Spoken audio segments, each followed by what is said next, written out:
John. Porta from John o Joan instead of Agustin from Blon from Okay, and if there's objections, let's proceed to the first item on our agenda, the approval of minutes of the previous meeting.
Mr. Chair, I move for the approval of minutes of the previous PAC meeting, H.O. PAC, EP number 028-2019, held on April 24, 2019. Yes, it's candidate to approve the meeting back to the registration. Second. So, the same debate, proposing the date of meeting number 028-2019 held last April 2019, that you approve that to proceed to the next item on our agenda, the pre-procurement conference. Are the proponents ready to present the project? Yes, sir. Proceed. Lights off, please. Magandang araw po sa inyong lahat. Before I proceed, clarify ko na itong project nito ay from admin. So, the quantities na ay galing sa kanilang mga data. So, engineering na to. So, nakapunta na sa engineering. Welcome po sa pre-procurement presentation for the proposed painting of the headoffice building here in Bonifacio Drive, South Harbor, Port Pierre, Manila. This is the location. Di ba pinparado yung building? Kasama yung API. Yung bago pa lang natin. Ito yung API. Hindi ito kasama. Ba't paano mas malaki sa API yung picture kasi? Ito lang. Wala pa picture. Pero mayroong mas maganda dito. Itong new slide. Yan na siya. So, pinturado na dito yung existing natin. Tapos nakalata yung pinturado natin. Ayan na yung hindi pa Yung logo yata mayroon. Sa picture. Mali yung layout. Mali lang na yan. Siguro yun ang kasunod. Papalitan. Walang drone shot. Wala. So the next slide is the scope of work. The interior painting. So again, i-clarify ko lang po yung mga data na nandito ay galing po sa admin.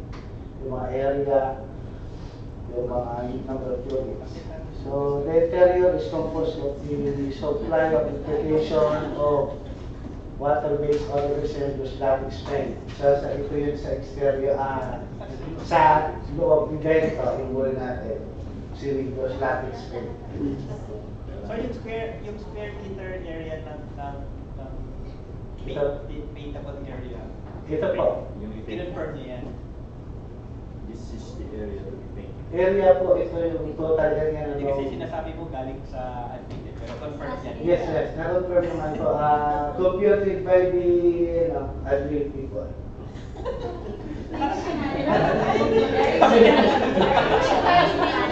Sila po yung mayroong as-built plan sa building.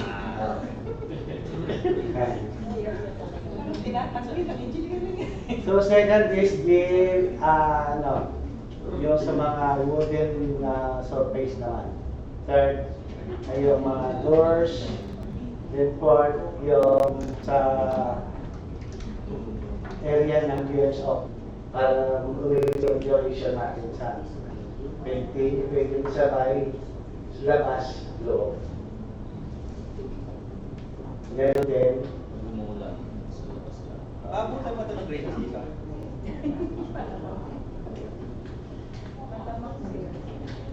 Then we have the last one, the cleaning na mga curtain walls yung nasa Baka pwede mo loob. bigyan ng pink pa ba? Yung mga yung cladding natin po, lilinisin din po lahat yun. Lobby ng cladding, window, and the reapplication sila sa mga glass doors natin, glass windows. Matanong lang yung sa silat. Mas maayos ba yung silat? Kasi umuulan sa yung facing the rising sun, umuulan yung, well, nag-melt yung silat eh.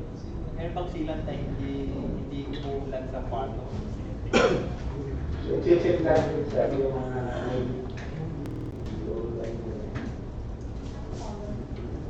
next is the approved budget is 8,984,000 1 peso and 79 centavos. And the total project cost is 10,151,922 and 0 centavos. This is the duration. This is to 19 calendar days, is 3 months.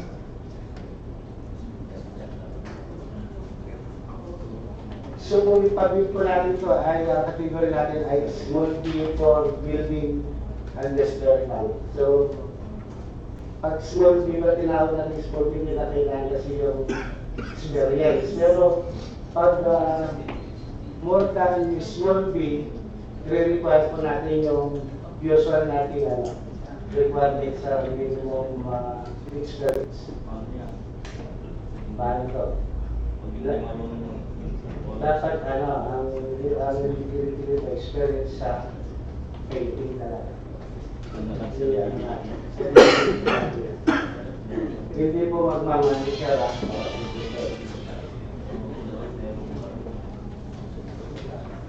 So, yung experiments natin, may review tayo nilagyan ko rin po ng project engineer, yung safety, yung officer, saka foreman, saka yung mga skilled painters.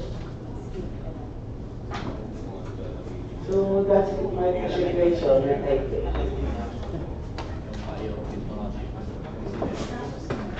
Tapos na. Any question?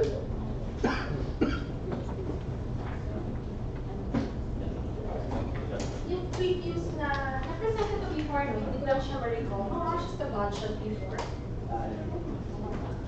Na ano ba siya? Na-reduce ba siya? Nag-increase pa ba? Wala pa pong first time. I-present natin. Nung nasa group. Baka yung sa security. Bumaba. Hindi. Kasi parang may issue dito sa format ka. Bumaba. Yung number of format. Ang format natin is ano lang? 4 months. 4 months pero 1 month. So, Hindi. Sinasabi niyo galing sa goods, no? Galing sa ESD. Yes, sir. Verify niyo naman yung data, no? Yung amount ng pay based sa engineering standards. Ito naman yung kailangan.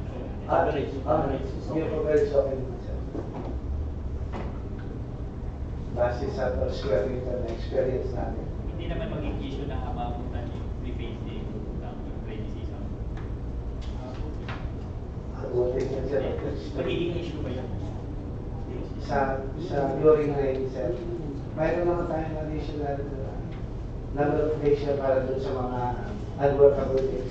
Okay, so sufficient na yan. Sufficient na sir. Na hindi. Kasi sabay naman inside, outside. So, mahaba na eh. Nakapag-period na sa kanila dito. Okay. Kung sabay siya, paano yung sa mga rooms sa may mga tao na sa trabaho nila? Weekend lang siya. Kung sabay siya. Di ba sabi, interior kasi sabay sa exterior. So, pati offices, di ba, kasama dyan?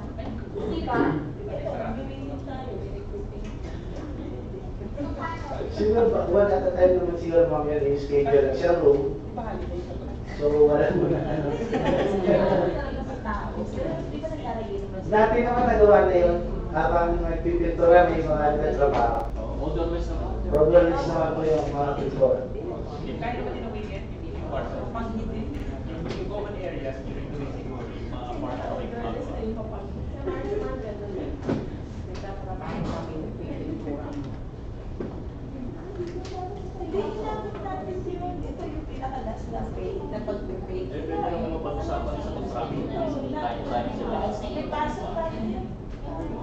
So, siguro during the pre-construction, pag-usapan na ng contractor sa kayo.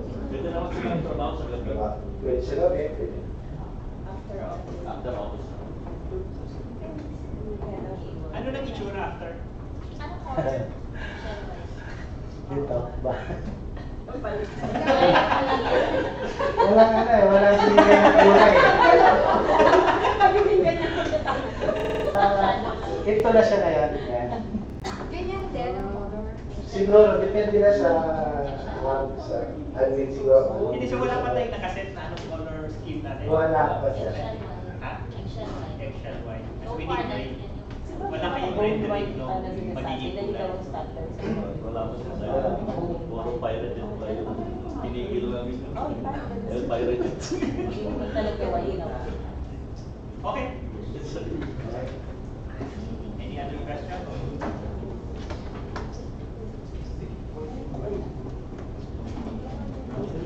Mr. Chair, I move that the memorandum in commerce of the proposed building of the head office building be considered as complete and that the project be considered for progress. Ano pa sir?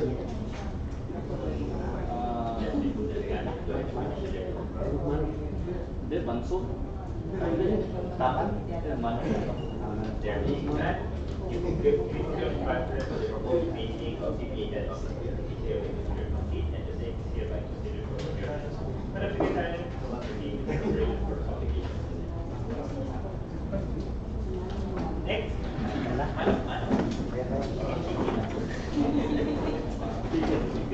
Sige, sige.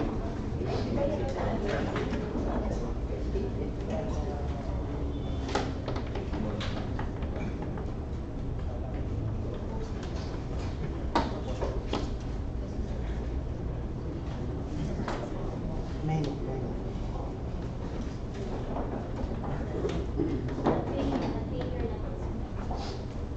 Good morning, sir. Good morning, members of the committee. So the next project to be presented is the Mano Pagport project. To give you some background information, the site for the new Mano Port is proposed to be located at Barangay Mano in the municipality of Malay in the province of Aklan. No existing facilities at the port of Mano except for small portion of concrete pavement being utilized for the temporary storage of cargo. Construction materials are currently being stored at the shoreline. The proposed port is intended to provide basic port facility for the safety and convenience of prospective port users.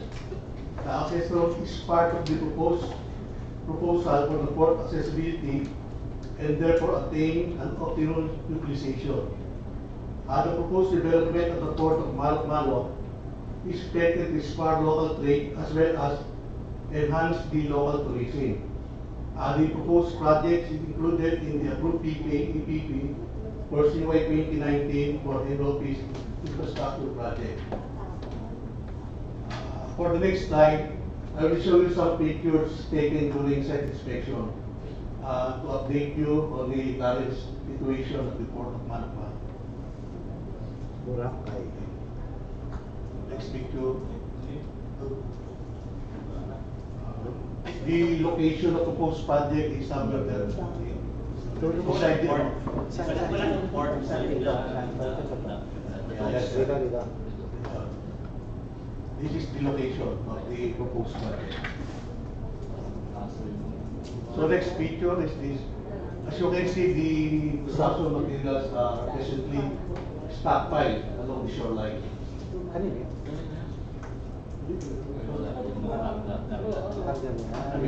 Mga delivery. So this is the current port situation in the Manamaro. So for the project location, the port of Manok is located in the island of Boracay, opposite Katiklan Port, both along the municipality of Malay in province of Aklan. Here's the vicinity map of the port.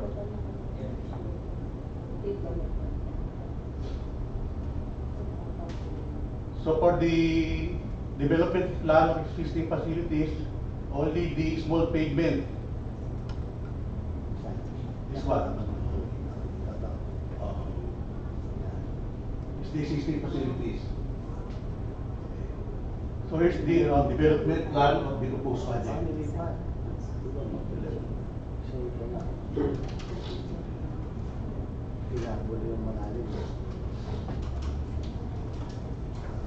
So for the schedule of detailed activities, hydrographic and topographic survey conducted by DSD on June 27 to 29, 2014. Site investigation was conducted by PPD engineers on March 20 to 22, 2019.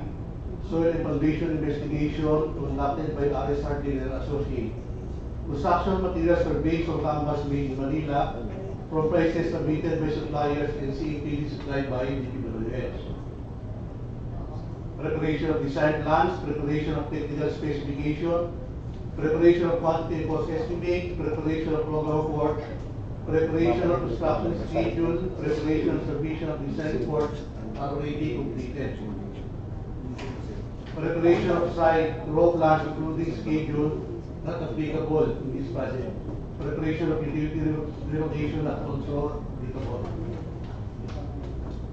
PPD needed to submit the following document to PMO for application of ECC.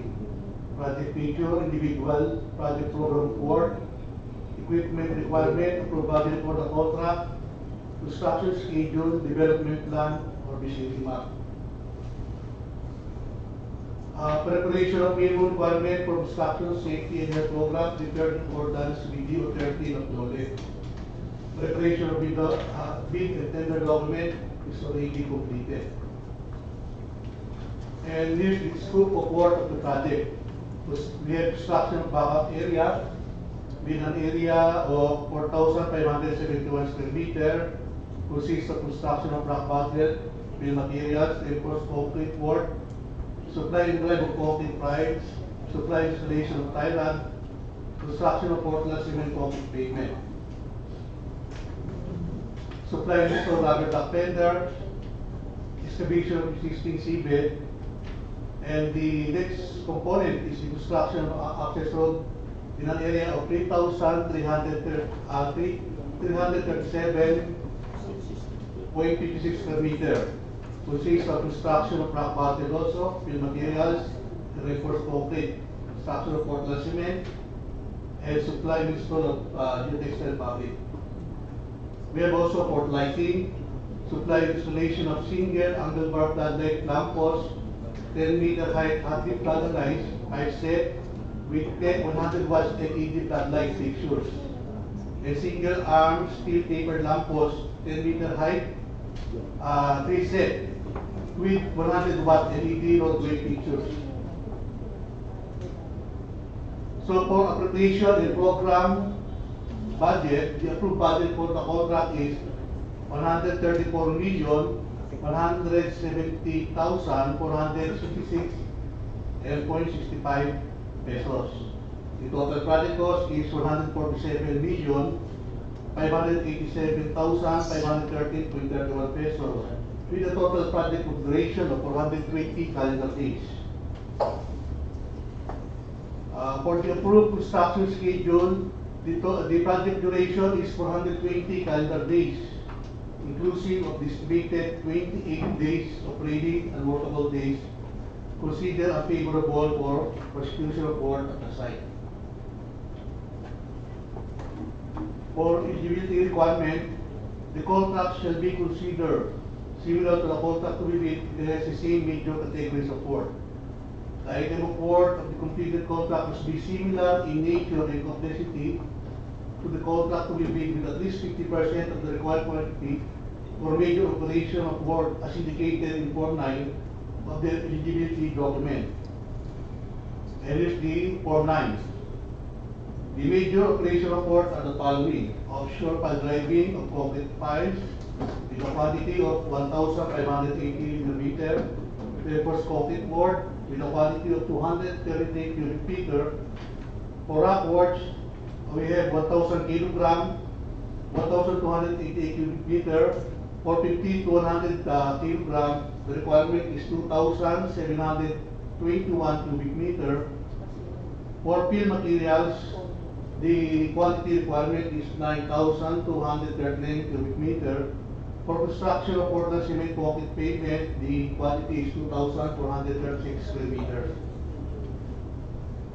The required pickup registration is meeting port, harbor, and offshore engineering. Here's the minimum equipment requirement: 1 unit crane, 1 crane barge, 1 unit roller crane, 1 unit pile hammer, drop hammer, clamshell, concrete mixer, concrete vibrator, concrete feeder, concrete cutter, bar cutter, pag bender, dump truck.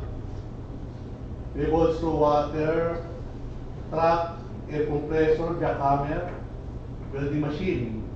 Oxy, ito yung ating outfit, tugboat, road roller, road grader, payloader, backhoe, concrete bucket, transit mixer, plate compactor. The required team personnel are project manager, project engineer, materials engineer, construction safety, and health officer, and foreman. George. Here's the end of presentation, sir. Thank you.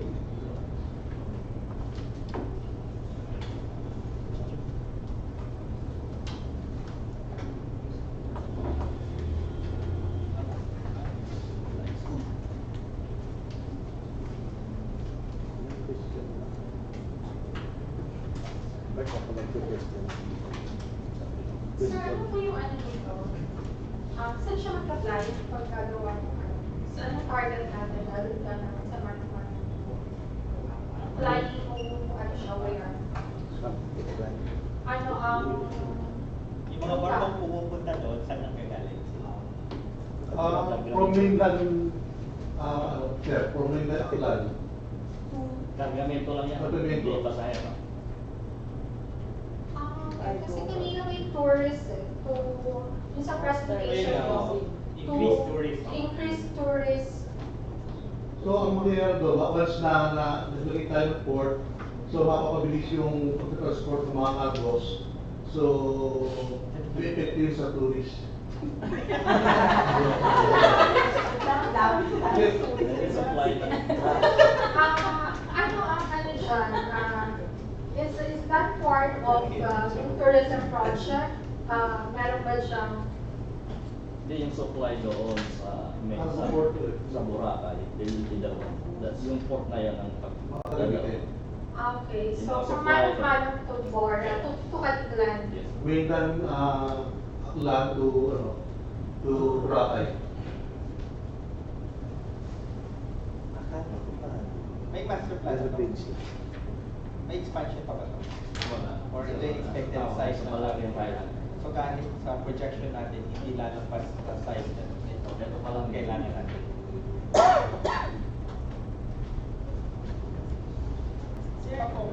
Ito po bang project natin na ito ay project talaga ng PPA on its own o requested? Kasama doon sa yung tawag doon sa Boracay. Boracay Action. Boracay Action Plan. Bali, included po siya ron sa Boracay Action Plan. So, yung team na, di ba, meron po tayong na linis ng Boracay. So, part niya, kung lagi tayo ng port. So instead of dito.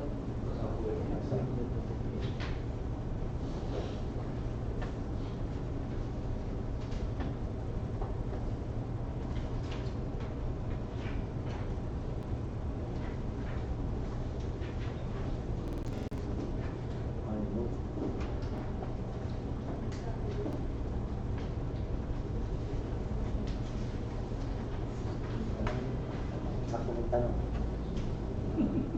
Bakit yung drop hammer mo on the list? Isang araw lang yun yung Kasi medyo na.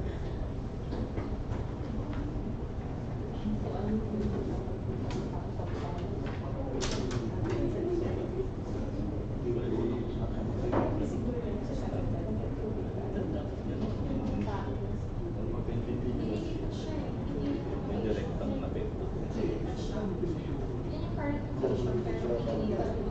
Iba yung picture na yan, it's not the location, ililipat siya dito. Yung port. Diyan na mismo. Doon sa... Tabi lang, tabi lang, tabi lang. Tabi. Yan yung panyata. Ito pa, ito. Existing. So, dito rin po yung yung malapit lang dito yung pwesto ng vessel. Tangina. Dito po siya. Hindi siya masyadong mababaw. Kasi pakita mo yung development plan. So, Yung plan. Ano GRT na ano siya? Ano mababaw? ito po yung ano, yung Anong Yan, graph niya? ilan siya? Malalim po yan. sa dulo po, bali negative 6 siya. 5 o 6. Malalim po yan. Pangin na. Kalkulado siya.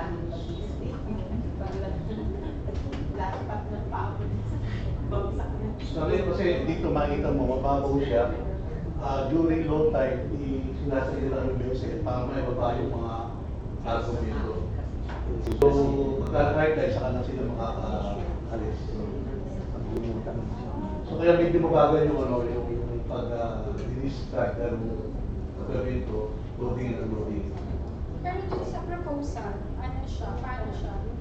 Hindi na gano'n ang magiging... So mas mabilis na siya dahil at any time, kasi low tide, pwede na gamitin. Low tide and high tide. Pwede na gamitin yung port. Kasama mo ba si, kasama mo ba si, kasama mo ba si, Ilan ang worth niya? Ang birthday po. Ilan kasyang at any time? Dalawa. Kung roro, madami yan. Mga 4. Kung roro type, intensity type, ganun siya. Pero kung yung usual na dating isa lang, pero karamihan naman puro pagano LCD. LCD type.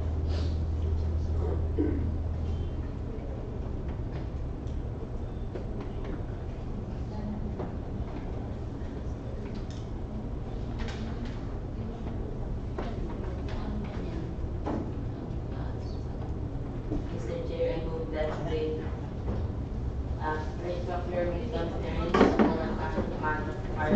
project be considered as complete and that the project be considered for procurement.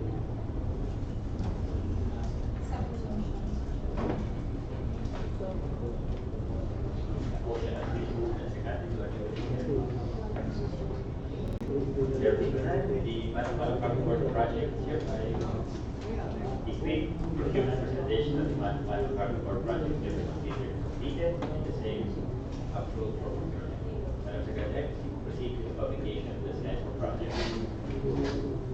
Ready with the next presentation? Yes, sir. Proceed. This is the presentation for the construction of backup area roll ramp at Port of Tapal, Mumbai, Bohol. The location of the project is the island of Bohol, which is Mumbai, near Mumbai. This is the vicinity map showing the existing situation.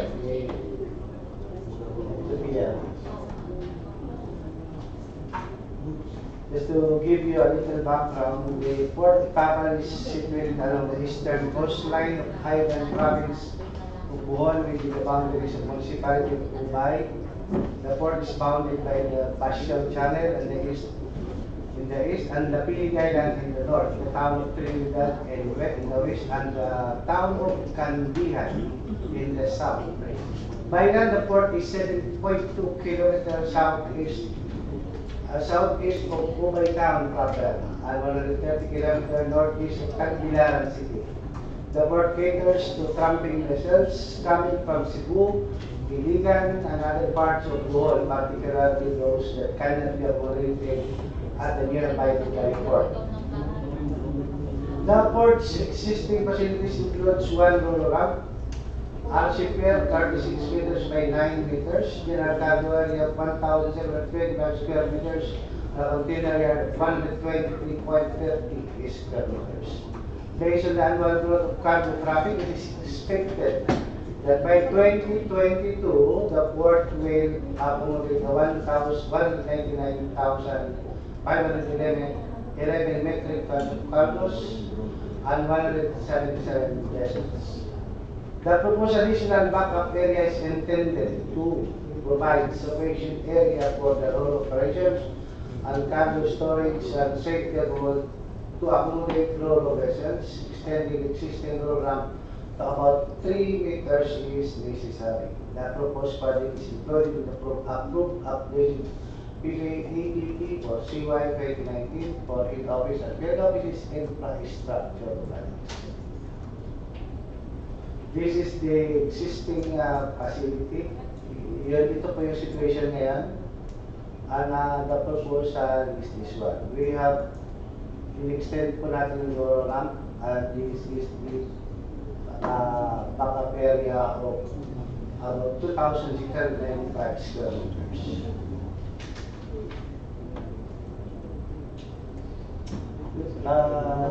With regards to detailed engineering activities, hydrographic, topographic survey conducted by ESB, soil foundation by Harbin, soil investigation by PPD engineers, construction materials based on CLP from Big WH and deliveries from Lorry and hassle for the equipment rates.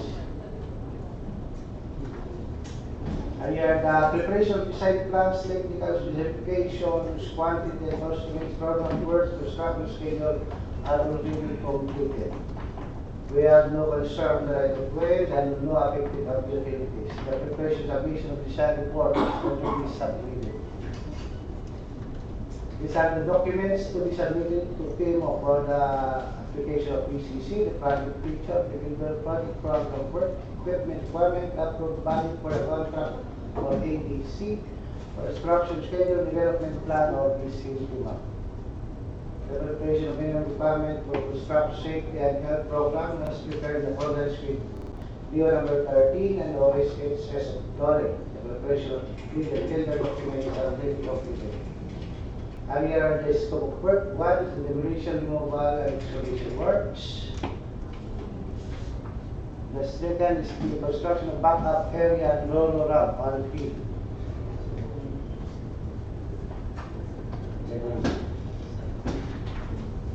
The approved value for the contract for this project is 56,559,225.82 centavos. The total project cost is 63,911,925.18 centavos.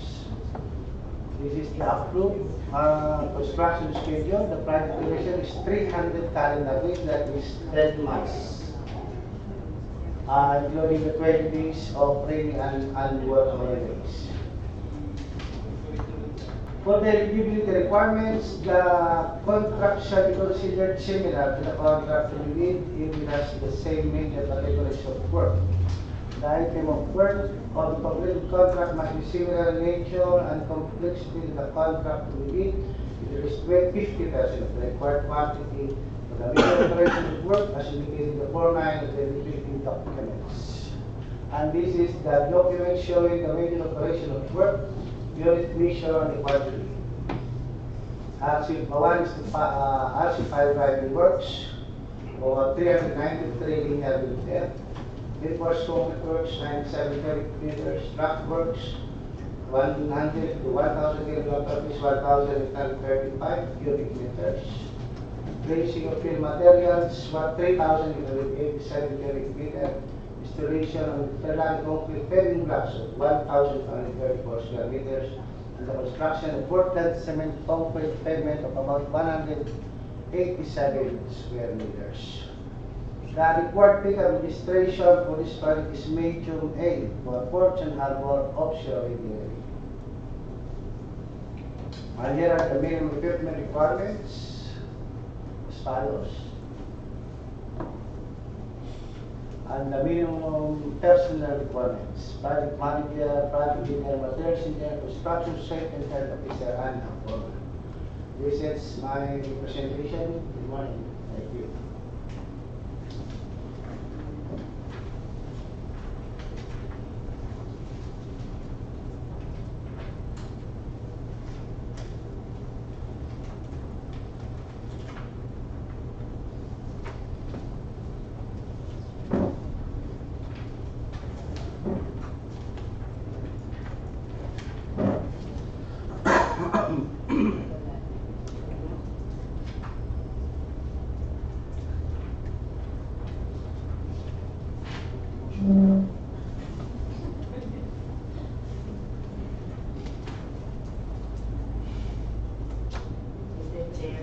that the pre-procurement conference for the construction of back-of-field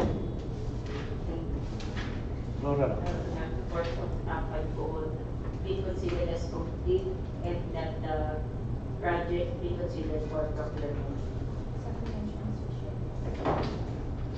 Yes, you as a capital declare the pre-procurement contract for construction back of the port of San Alcohol, we have to be complete.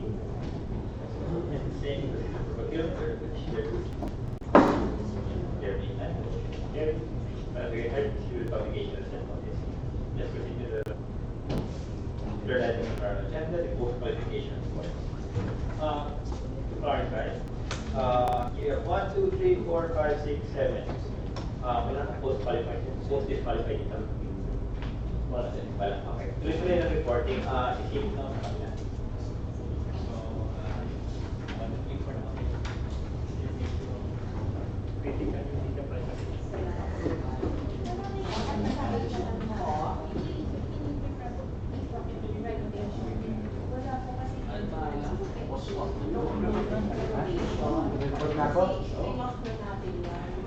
Good morning. This is a report, a post-qualification report of Blackwell Construction for the Kapilpil Port Expansion Project, Port of Kapilpil, Barangay Puting, Buhangin, Orion, Bataan, under contract number LFC, bearing number 003-2019. That based on the duly approved evaluation report and as per instruction by the BAC that PWG conducted post-qualification on Blackwell Construction last April 25 of 2019. And based on the result of the post-qualification, Blackwell Construction complied as verified with all the legal, financial, and technical requirements. Hence, the TWG recommends that the bid proposal of Blackwell Construction at its calculated bid price of 240,098,568 pesos and 79 centavos. Bid declared as the lowest calculated responsive bid pursuant to Rule Number 10, Section 34 of the 2016 revised IRR of RA 9184. Next reporter.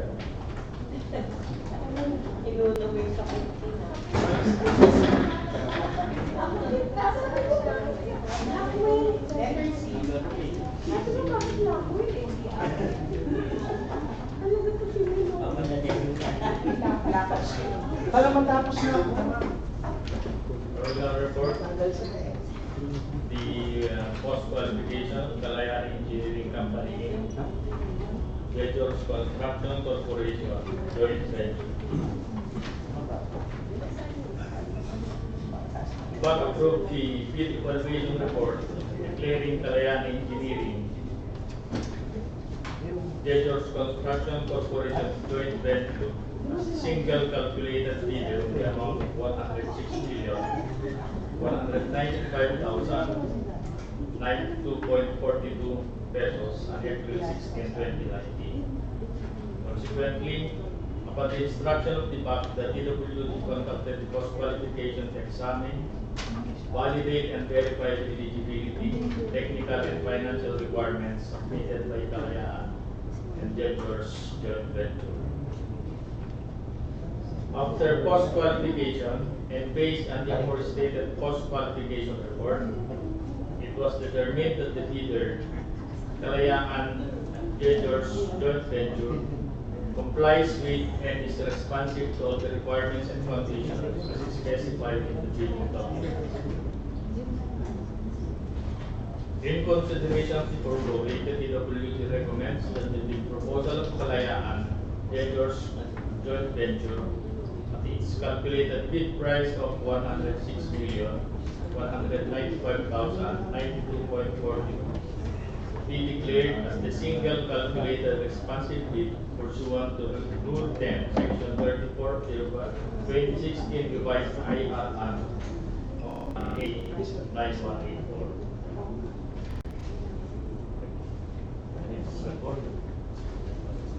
Good morning, everyone. Report on the post-qualification of Orient Star Construction Incorporated. Construction of RCPL platform and roller Port of Balsod, Oriental Mindoro. Contract number LFP MDO number 002-2019. Based on the duly approved evaluation report and as per instruction by the BAC, the TWG conducted post-qualification on Orient Star Construction Incorporated last April 27, 2019. And based on the result of post-qualification, Orient Star Construction Incorporated complied as verified with all the legal, financial, and technical requirements. Hence, the TWG recommends that the bid proposal of Orient Star Construction Incorporated at its calculated bid price of 36,298,030 pesos and 92 centavos be declared as the single calculated responsive bid pursuant to Rule 10, Section 34 of the 2016 revised IRR of RA 9184.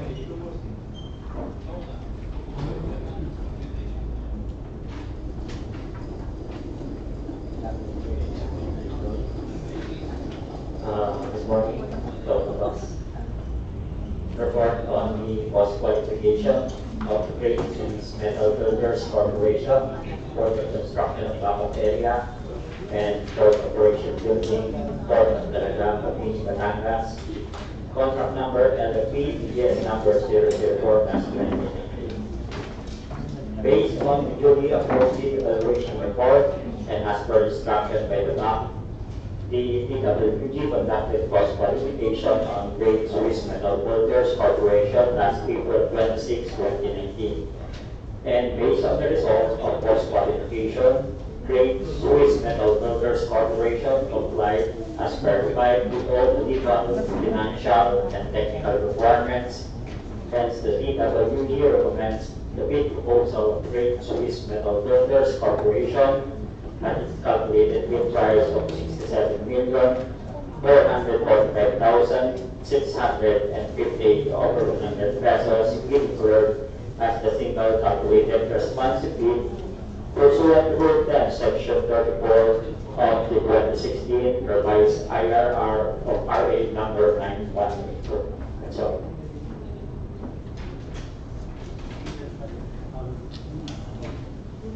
Good morning, everybody. Report on the post-qualification of Bencar Construction and Supply for the Kubo Port Development Project, Port of Kubo, Pandan and Wanes with contract number LFP ECL number 005-2019. Based on the duly approved evaluation report and as per instruction by the BAC, the TWG conducted post-qualification on Bencar Construction and Supply last April 27, 2019. And based on the result of post-qualification, Bencar Construction and Supply complied as verified with all the legal, financial, and technical requirements. Hence, the TWG recommends that the bid proposal of Bencar Construction and Supply at its calculated bid price of 49,410,742 pesos be declared as the single calculated responsive bid pursuant to Rule 10, Section 34 of 2016 revised IRR number 9184. That's all.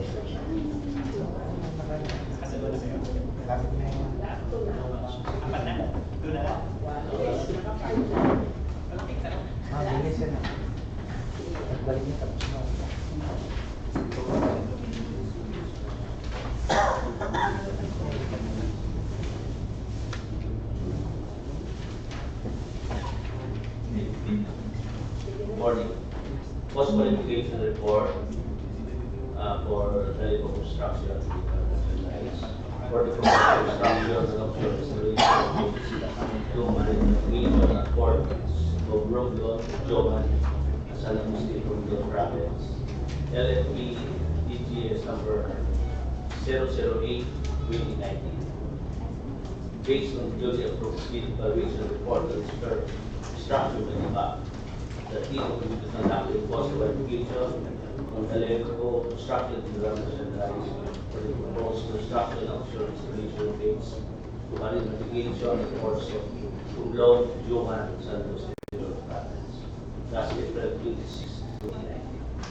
And based on the result of post-qualification, the the Libo Construction Development Franchise comply as verified with all the legal, financial, and technical requirements. Hence, the PWC recommends that the bid proposal of the Libo Construction of General Merchandise is calculated bid price of 200,345,280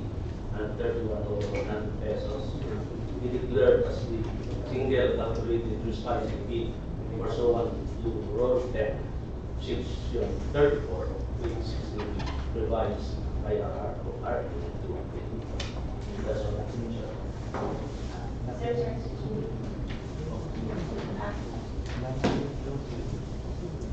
Sir, 280. 280.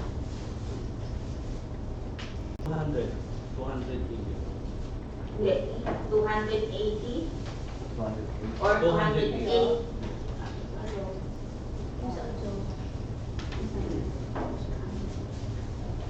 Oh, i-flash, diba? Eh, kasi 80 yung sabi niya, 280. Kaya kung kasi dito 208 yung basa ko. Okay, sir.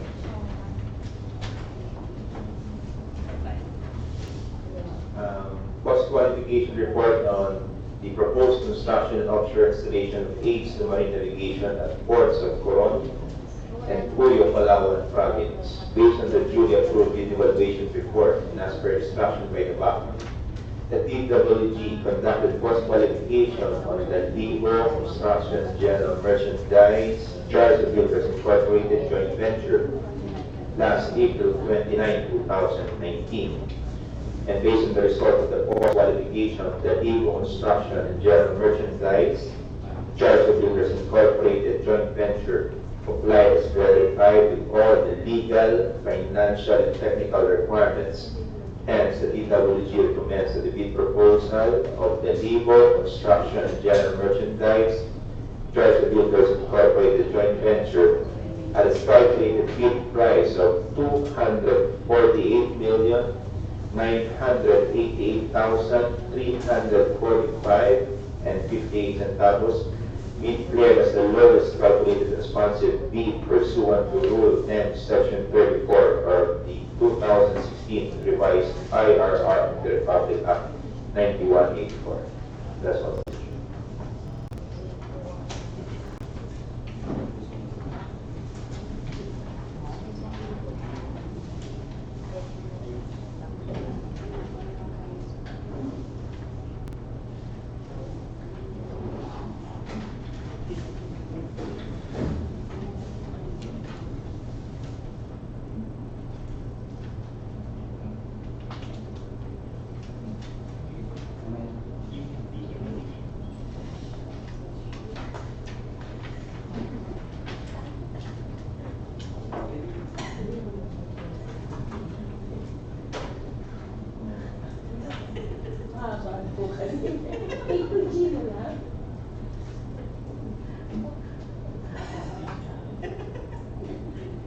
Hindi, isa-isa.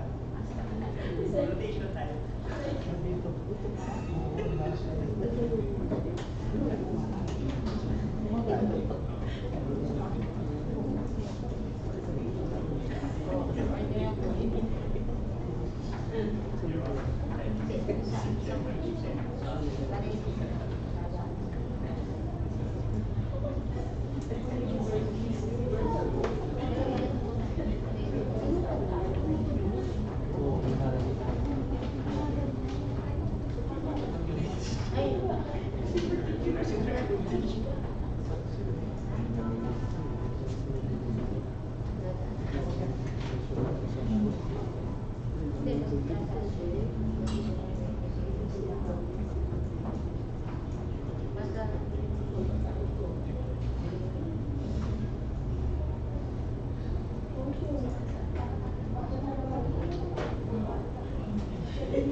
Mr. Chair, I move for the adoption of the recommendation as contained in the post qualification report for the following projects of the PWG. regarding the design, supply, installation of the RF HVAC system and generator units for the BPPF Port of Cagayan de Oro, Misamis Oriental, construction of RCTR platform in Roboran, Port of Basud Oriental, Mindoro, Kapiting Port Expansion Project, Port of Kapiting, Barangay Tumangan, Bataan, construction of backup area in Port Operations Building, Port of Calapan, Batangas, Cobo Port Development Port Project, Port of Cobo, Pandan, Catanduanes, proposed construction and offshore installation of aids to marine navigation at ports of Coron and Cuyocan, Palawan Province, and proposed construction and offshore installation of aids to marine navigation at ports of Romblon, Odiongan, and San Agustin, Romblon Province.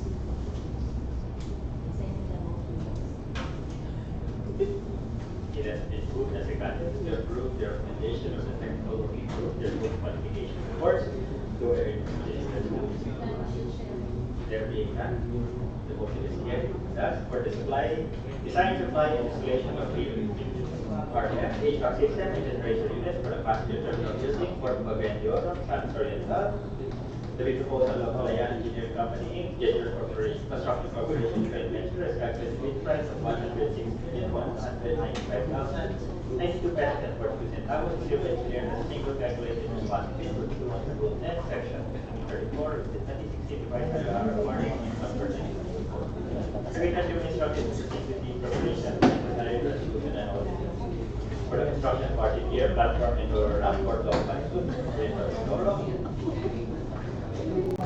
The bid proposal for the Start Construction Corporation that is calculated bid price of 298,630 pesos and 92 centavos is hereby declared as a single calculated responsive bid pursuant to Rule 10, Section 34, 2016, revised there are of the Republic Act number 9184. The Act of Construction Procedure Corporation of the necessary resolution for the Kapitin Port Expansion Project for the Kapitin para the Pagpili Ang Oyos Manahan. The bid proposal of Blackfield Construction that is calculated bid price of 298,568 pesos and 79 centavos is hereby declared as the lowest calculated responsive bid pursuant to Rule 10, Section 4 of the 26 revised RRRA 91. The Arts of Construction proceeds to the preparation of the necessary resolution for the construction of backup area and port operation building for South Talaga, Pagiging Address. The bid proposal of Great Swiss Metal Builders Corporation has calculated bid price of 67,445,600 pesos and 58 centavos is hereby declared as a single calculated responsive bid pursuant to Rule 10, Section 34 of the IRRA number 9184. The Secretary of Construction City to correct the necessary resolution and for the Cobo Port Development Project for the Cobo Pandan Catanduanes. The bid proposal of Central Construction and Supply has calculated bid price of 49,410,542 pesos and 42 pesos is hereby declared as a single calculated responsive bid pursuant to Rule 10, Section 34 of the 26 revised IRRA of RA 91. Secretary of the Instruction is seeking the preparation of the necessary resolution for the proposed construction and offshore installation of aids to marine navigation and port of Coron in Cuyocan, Palawan Province. The bid proposal of the construction and general architect, Yard Incorporated joint venture is calculated bid price of 248,988,345 pesos and 58 centavos is hereby declared as the lowest calculated responsive bid pursuant to Rule 10, Section 34 of 2016 revised RA 184. Secretary is instructed to proceed with the preparation of the necessary resolution. Lastly, for the proposed construction and offshore installation of aids to marine navigation for the Romblon, Odiongan, and San Agustin, Romblon Province. The bid proposal of the level construction and general merchandise is calculated bid price of 200,345,208 pesos and 31 centavos is hereby declared as single calculated responsibility pursuant to Rule 10 or 2016 revised RRA 91. Secretary of the Committee with the preparation of the necessary resolution and para Secretary, is there anything else? None. There is none. This meeting is adjourned.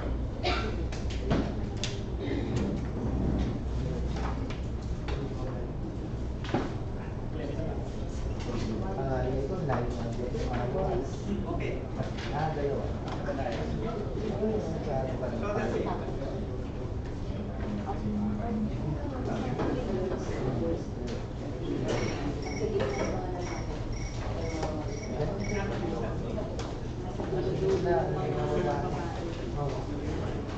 Nasa Korea ngayon natin.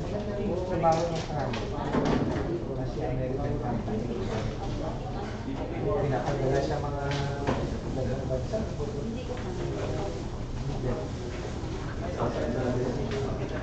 Yung panang sinama niya yung kapatid niya, sinama niya. Tapos na tayo? Tapos na pala.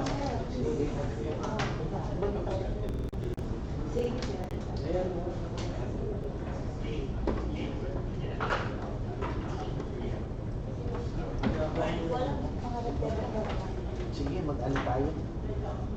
Mag-ano tayo?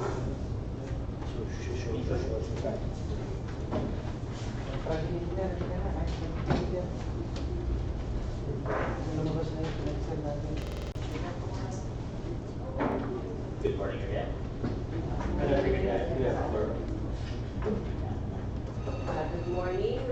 We have a forum, Mr. Chair, with attendance of the following bank members: Attorney Mark John Palomar as chairperson, Attorneys Dana Jaramillo and John Paul Portugal, regular members, Ms. Josephine Atiere, regular member, and Mr. Froilan Caturla, provisional member, and you, sir, from PCE. Likewise, we will attendance and members of the technical working group and members of the bank. Okay, with the chair for going, the chair declares a quorum. We need to go back. CCCS number 016/2019 come forward. Madam Secretary, what do we have scheduled today? We have two items under agenda, Mr. Chair. Number one is the approval of minutes of the previous BAC meeting, HO BAC PGCS number 015/2019, dated 24 April 2019. And number two is the pre-procurement conference for the procurement of multi-site remote surveillance equipment and ancillary services. Okay, Mr. Objection, let's proceed to the first item on our agenda, the approval of minutes of the previous BAC.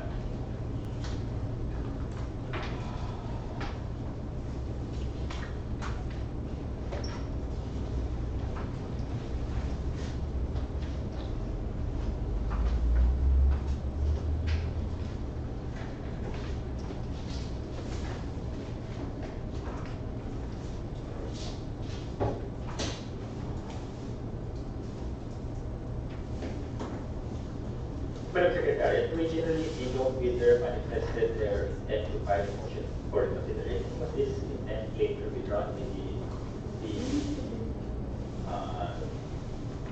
by Diversified Construction and Cultural Architectural Development Work Corporation. Yes, sir. Actually, on the same date, they submitted a letter stating that they are withdrawing their intention to file a request for reconsideration.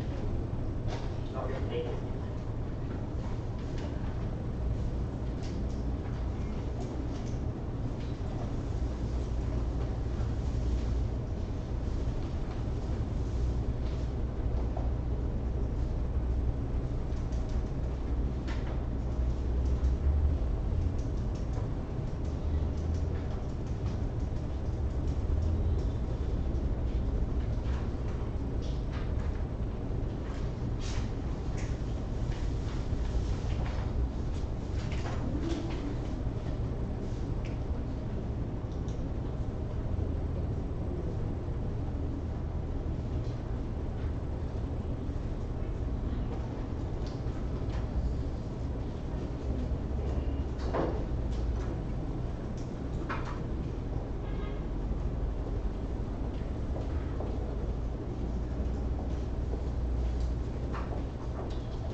issue acting chief PS number 01518 is held on April 24, 2019.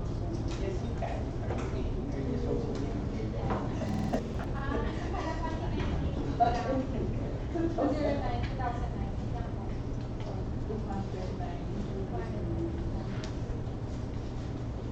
So with the permission granted, you can send motion. Are you now making said motion? Do I hear a second? Kita sa inyo sa kanan, yung the minutes of the previous meeting, the Commissioner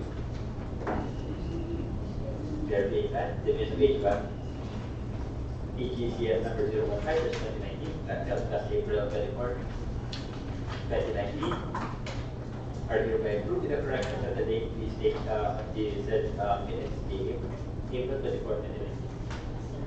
Let's proceed to the next item on our agenda, the pre-procurement conference for the procurement of multi-site remote surveillance equipment and military services. The proponent ready to proceed with the pre-procurement conference. We would like to manifest that as per management's orders, we will be moving the schedule of requirements from 60 days initially to 45 days and 180 days to 120 days to complete the project within the time frame as per previous procurement. So basically, you're informing us that this is basically the same other than the fact that you are showing the deadline. Yes, sir, we are shortening the date so that we can still close this project on time as per previous. So with this, when will be the completion date of the project? Estimated completion date? If we will be posting it as soon as possible, by June or July, we will be completing it September or October. If June, it's going to be in September as per previous schedule. If it's going to be in July, completion will be by October. I have the opposition regarding the change of delivery or operation phase. But if you will still remember, nag-propose tayo ng ganito ang duration natin. But usually, during the friendly conference, the bidders themselves request for longer days. Baka naman, ganun din yung mangyari. So, by the way, wala naman akong issue doon. Pero yun naman kasi yung commonly, maglalagay tayo tapos mag-issue tayo ng bulletin just for the purpose na i-cater din natin yung mga request nila.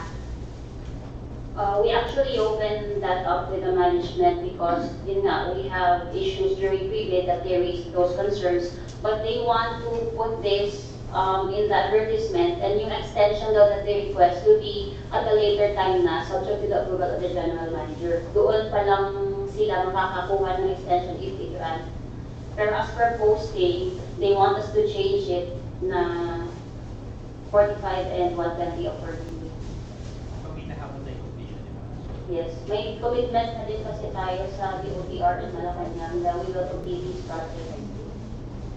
Bigyan na yun. Hindi natin pwede i-fill out sa pre-bid.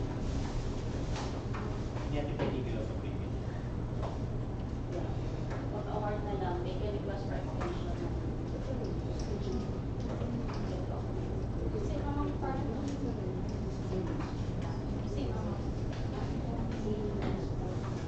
Actually, yung 160 or 80, pinagawa lang ng last week.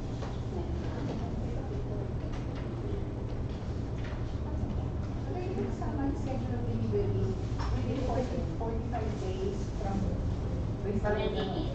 And yung delivery installation activation within 120 days. So, iba na to. Oh, Yung period yes, na- change. yung period na nagpapos. I-change na lang. So yung project duration, bababago din. Oh, magiging 120 days total siya. 120 days. Yes. Because the second component, yung activation installation, ano din siya from NTT din siya nag-account. O kasi nakalagay dito sa under terms and conditions, 60 days. 60 or 180. Yun nga, I was instructed after we have given them So the ito, yung babaguhin ko. So 45 days. 45 yung una from 60. 45 and and 120. So, 120 pa rin. 120, oh. Kasi yung 45 kasali siya sa 120 eh. So, 180. Hindi ba 180 yung total? kasi pag inag mo naman itong 45 tsaka 120, 165 naman. Ay, 45 is kasali siya sa 120. Yun nga. So, dapat, So, 120 din. i-rest mo siya. Yung dapat i-rest mo. Kasi sa PMOs, yung 120, kung may 120 ka, yung 120 mo, kung dinidelivery ng private office. So yung delivery mo within 45 days, pero kung masagal mo yung 45 days, mas konti na lang yung time mo for activation sa PMO. So basically, yung 120 is the schedule to meet.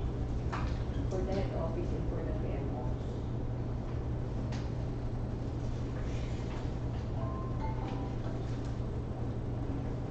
Kaso, di ba, alam, Hindi ba dapat may delivery installation and may activation dito sa head office niya? Eh, di ba, as minutes, kailangan ma-deliver mo muna lahat sa head office, tapos bago mo siya dadalhin ulit doon, di ba? So, nasa 45 days yung sa head office. Oh, so, hindi mo magagawa yung delivery and installation and activation at PMO's terminals hanggang hindi mo nagagawa yung number 1. As per canvas din kasi sa mga suppliers, dito nila binabagsak as per all equipment sa Manila naman talaga. Okay, so parang sinasabi, before you proceed with activation, you have 45 days to deliver here, pero your total time for activation entirely is 120 days. Yes. Eh, kung ilagay na lang natin na 120 days talaga, tapos yung, oo, tapos yung the first 45 days, allowed ka na yun yung gawin mo. Kasi, baka confusing, baka it will appear na 45 plus another 120. Whereas hindi naman nila magagawa yung another na work kung hindi naman nila gagawin yung number 1. Okay lang. But let's note na lang na there is partial acceptance sa delivery dito. Para makasilip. Nagkakaproblema kasi tayo sa projects ngayon na yung singilan nila at one time. Kasi wala tayong advance payment na, di ba? Na because of the amount na nagreklamo sila na wala silang advance payment, bulto yung ano nila. Bulto yung nag-deliver na sila sa manufacturer, hindi nila mabayaran dahil wala silang advance payment, wala nang mobilization. So yung 45 days is para may pasigil na sila na may delivery sila dito at may Mga retention naman dyan. Diba?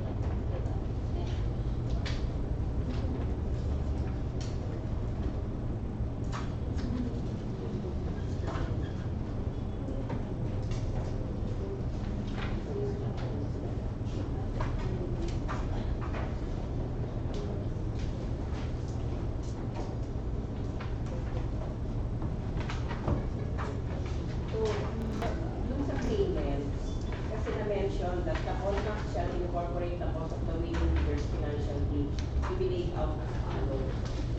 Kasi, di ba, we will now be using the new format. So, Mahabol ba natin ito? Publication. okay na po. Kasi ito naman yung sa PBA. So, kung ano, hindi na siguro contract kasi wala na siya mention about this. Sa OR na lang.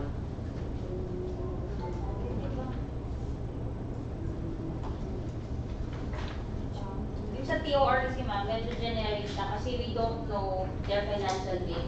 Is it possible to annex the schedule of payment sa single page contract? Kasi yung attachments will now format the contract itself. May reference naman siya sa TOR eh. Pwede ba natin i-annex? Since we cannot determine yung latag as of this moment na walang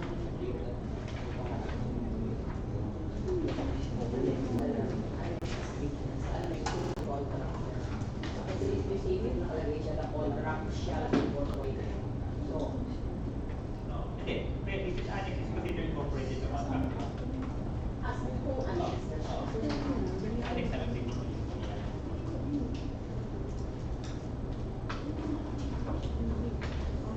Kaya natin i-discuss ito mamaya.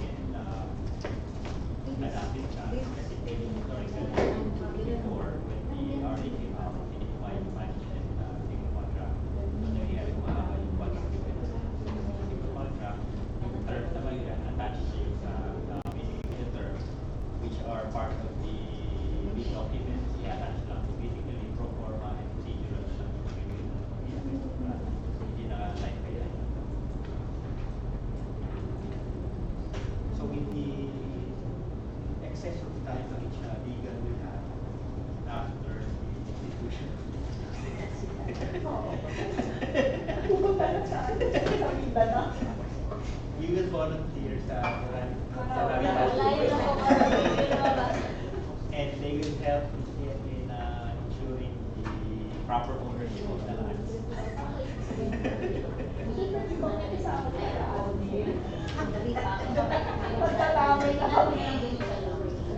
Kasi yung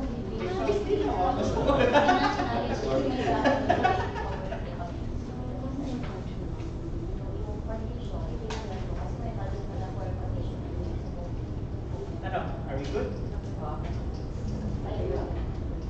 Yun lang naman pinapal, di ba? Yung dates. So you're saying if ever hingin sa atin sa pre-bid na they need more time, we will take that. We will say that is the requirement we need. And then kung Open ko it yan, fails, okay magaling and it fails,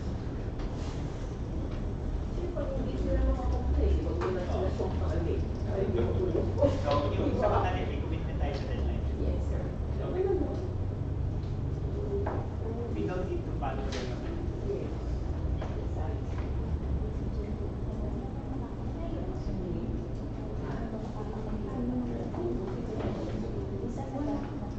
Naghahanap lang yan ng ano. Para lang sila may maingay. Di Ay, parang ano talaga. pagbalik sa opisina, ma-report yan.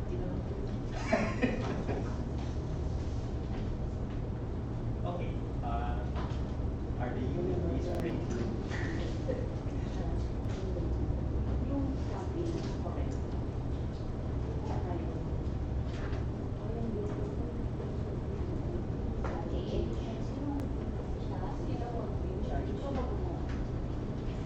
Para mabilis.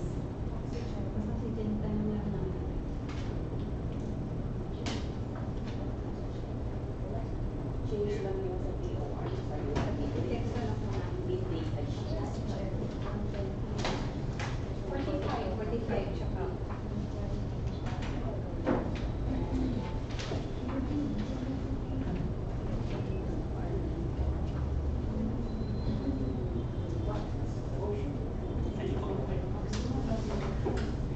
The chair removed that the federal government confirmed with the procurement of postal site remote surveillance equipment and ancillary services be considered as complete and that the project be considered for completion.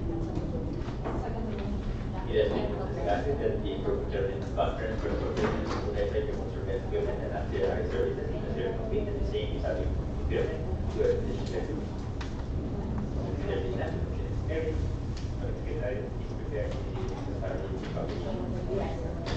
Do you have anything else? None, Mr. Chair. Miguel, yung pa rin.